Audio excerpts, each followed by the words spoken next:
తల్లి ఆరాధన, ఆడబిడ్డల భక్తి మార్గం, పోతురాజుల వీరలు, శివసత్తుల కోలాహలం, తొట్టెల సంచారం, రంగమెక్కి చెప్పే భవిష్యత్తు వీక్షణం. మొత్తంగా బోనాల ఉత్సవ సందేశం, సర్వజనుల సంక్షేమం. ఆషాఢ మాసం వచ్చిందంటే చాలు హైదరాబాద్ జంటల గ్రామం అమ్మ తల్లి ఆరాధనతో సిగాలిపోతాయి. కుల మత ప్రాంత మధ్య వయోభేదాలు లేకుండా ప్రజలంతా అమ్మవారి గుడికి దారిపడతారు. మట్టి కుండల బోనాలను తలకెత్తుకున్న ఆడబిడ్డలంతా ఊరేగింపుగా శ్రద్ధాభక్తులతో కదులుతారు. రహదారి అంతటా పసుపు ఆకుపచ్చ వర్ణపు నది ప్రవహిస్తున్నట్టుగా ఉంటుంది.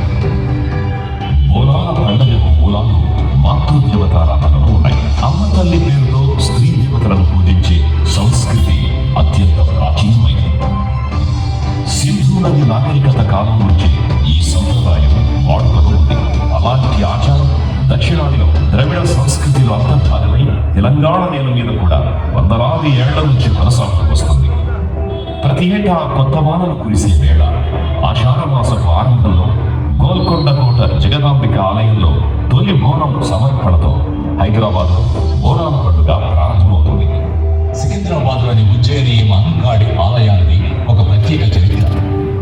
1813వ సంవత్సరంలో సికింద్రాబాద్ ప్రాంతంలో కలరా వ్యాధి ఎంతో మందిని పట్టణ పెట్టుకున్నది. అప్పుడు సికింద్రాబాద్కు చెందిన సొరటి అప్పయ్య ఉజ్జయినిలోని మహంకాళి అమ్మవారిని సందర్శించి ప్రజలను కలరా వ్యాధి నుంచి కాపాడితే సికింద్రాబాద్లో విగ్రహ ప్రతిష్ఠ చేసి పూజలు నిర్వహిస్తానని మొక్కుకున్నాడు.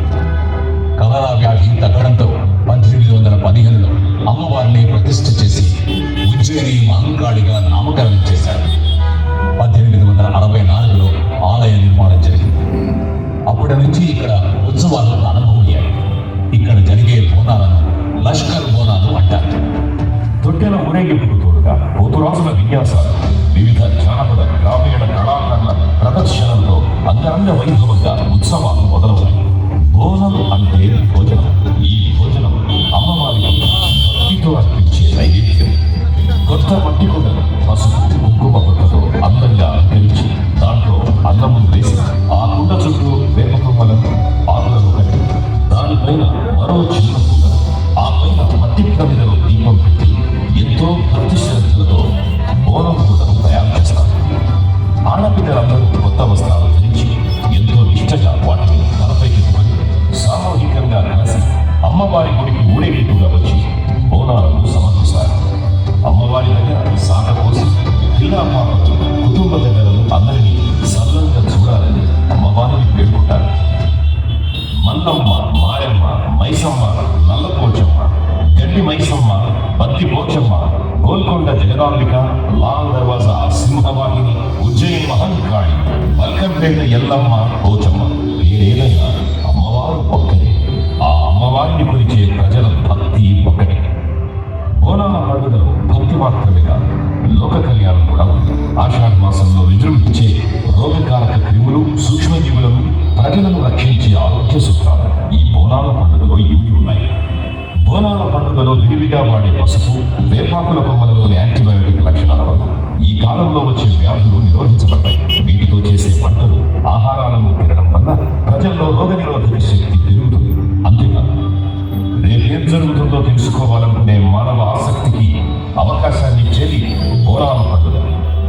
ఈ ఉత్సవంలో భాగంగానే నిప్పుతో కాల్చని పచ్చి మట్టి కుండపైకి ఎక్కిన జోగిని మాత ప్రజలందరికీ భవిష్యత్తు వాణిని వెలిగిస్తుంది. రంగంలోకి రేపటి గురించి అందరినీ జాగృతం చేస్తుంది. ఇలా ఆధ్యాత్మికత, ఆరోగ్యం, భవిష్యత్తు వీక్షణ కలగలిసిన ప్రాకృతిక ఉపాసన బోనాల పండుగ. బోనాల పండుగ పట్నం పోగొట్టుకోని పల్లె పరిమళం, గ్లోబల్ సిటీ కాపాడుకుంటున్న గ్రామీణ జీవన సౌందర్యం. బోనాల పండుగ తెలంగాణ జాతి చైతన్య దీపం, ప్రత్యేక రాష్ట్ర సాధన ఉద్యమంలో ఎగిసిన సాంస్కృతిక తరంగం.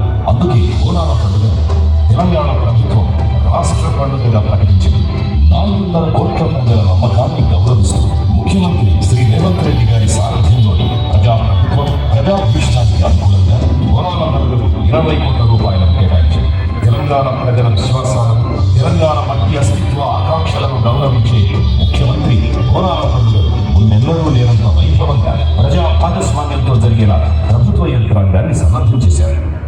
ఉప ముఖ్యమంత్రి మల్లు పట్టి విక్రమార్క గారు బోనాల పండుగ వేడుకలను సజావుగా ఉత్సాహంగా నిర్వహించడంలో కీలక పాత్ర పోషించారు. అంతేకాక బోనాల పండుగను విజయవంతంగా నిర్వహించడానికి ప్రభుత్వం రాష్ట్ర స్థాయి కమిటీని ఏర్పాటు చేసింది. బీసీ అభివృద్ధి రవాణా శాఖ మంత్రి మరియు శ్రీ పొన్నం ప్రభాకర్ గారు, ఐటీ పరిశ్రమలు, వాణిజ్య